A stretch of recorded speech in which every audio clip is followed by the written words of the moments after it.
hybridization in case of ethane molecule. Here it is sp3 hybridize. यहाँ 2 carbon atom है और 6 hydrogen. तो ये जो हाइब्रिडाइजेशन है उसमें आप ये इस तरह से, अगर आप कोवलेंट स्ट्रक्चर देखें तो 3 हाइड्रोजन के साथ ये सिग्मा बॉन्ड और दूसरे कार्बन एटम के साथ ये सिग्मा बॉन्ड बनाता है। इस तरह से ये दोनों कार्बन एटम जो हैं ये sp3 हाइब्रिडाइज होंगे। देखते हैं कैसे। देखो, carbon ground state electronic configuration, atomic number is 6, तो ground state electronic configuration. Outer most में क्या आएगा 2s2 2p2। एक्साइटेड में हम यहाँ से इलेक्ट्रॉन को एक्साइट करके 2p में डाल देंगे। अब हमारे पास 4 हाफ फिल्डेड ऑर्बिटल्स हैं।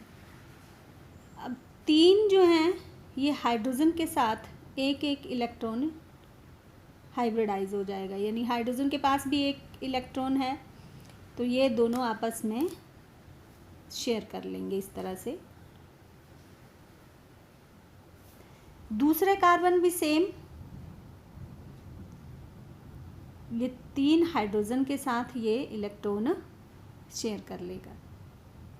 अभी इन दोनों के पास ये एक एक इलेक्ट्रॉन बच गया। ये कार्बन, इस कार्बन का ये वाला, इस कार्बन का ये इलेक्ट्रॉन बच गया। ये दोनों आपस में हेड ऑन ओवरलैपिंग हो जाएगी, यानी कि ये सिग्मा बॉन्ड बनेगा। तो इस तरह से दोनों कार्बन एटम जो है यहाँ पर sp3 हाइब्रिडाइज होंगे, क्योंकि इसमें भी एक s ऑर्बिटल और 3 p के ऑर्बिटल जो है ये हाइब्रिडाइज हो रहे हैं और 4 हाइब्रिड ऑर्बिटल दे रहे हैं, and the hybridisation is sp3। इस तरह से ये sp3 हाइब्रिडाइज होंगे। ऑर्बिटल पिक्चर देखें तो इस तरह से ये head on overlapping p orbital की, इस तरह से p और ये स्फेरिकल होता है हाइड्रोजन ऑर्बिटल, एक s ऑर्बिटल हाइड्रोजन का। तो इस तरह से ये हाइब्रिडाइजेशन जो है ये sp3 हाइब्रिडाइजेशन होगी इथेन के मॉलिक्यूल में। नेक्स्ट चलते हैं हम sp3d हाइब्रिडाइजेशन। एग्जाम्पल आपका है सल्फर हेक्साफ्लोराइड। सेंटर एटम हमारा सल्फर है, सल्फर एटॉमिक नंबर 16। तो electronic configuration 1s2 2s2 2p6 3s2 3p4। तो बाहर वाली शेल लेनी है हमने, तो यहाँ 3s2 और 3p4 है। अब हमारे पास फ्लोरीन कितने हैं 6, तो हमें हाफ फिल्डेड 6 ऑर्बिटल चाहिए। हम क्या करेंगे, यहाँ पर d ऑर्बिटल एम्प्टी है तो हम यहाँ से इलेक्ट्रॉन ये हाफ फिल्डेड d ऑर्बिटल, ये एम्प्टी d ऑर्बिटल में एक ही यहाँ डाल देंगे।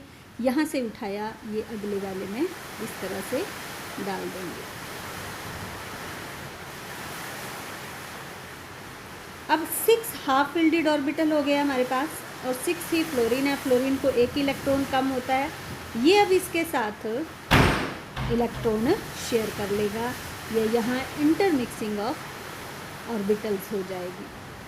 अब यहाँ पर ये एक s ऑर्बिटल और ये 3 p के ऑर्बिटल, 2 d के ऑर्बिटल आपस में हाइब्रिडाइज हो रहे हैं या इंटरमिक्सिंग हो रही है।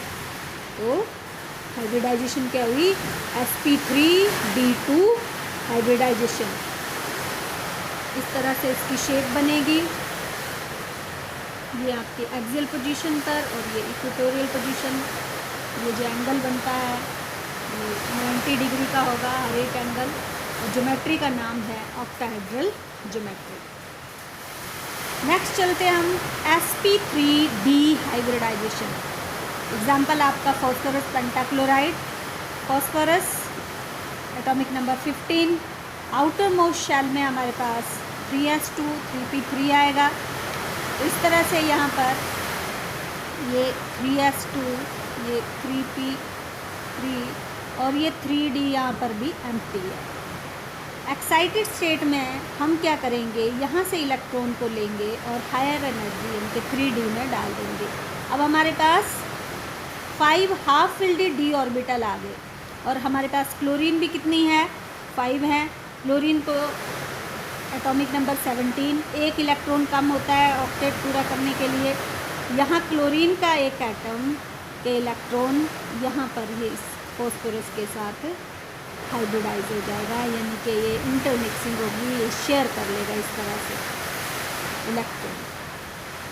अब ये हमारे पास 5 हाइब्रिड ऑर्बिटल आ गए। तो हाइब्रिडाइजेशन में एक s ऑर्बिटल इन्वॉल्व हुआ, 3 p के हुए और एक d का हुआ, इसलिए हाइब्रिडाइजेशन हुई sp3d हाइब्रिडाइजेशन। अब इसमें ज्योमेट्री देखें इसके, तो ये ट्राइगोनल बाईपिरामिडल ज्योमेट्री बनेगी। 2 क्लोरीन के एटम एक्सियल पोजीशन पर और 3 जो हैं वो इक्वेटोरियल पोजीशन पर आएंगे। जो एक्सियल पोजीशन पर जो बॉन्ड बनेगा फॉस्फोरस क्लोरीन का, दैट इज़ ऑफ 90 डिग्री, और इक्वेटोरियल पोजीशन पर जो बनेगा that is of 120 degree, each one of 120 degree.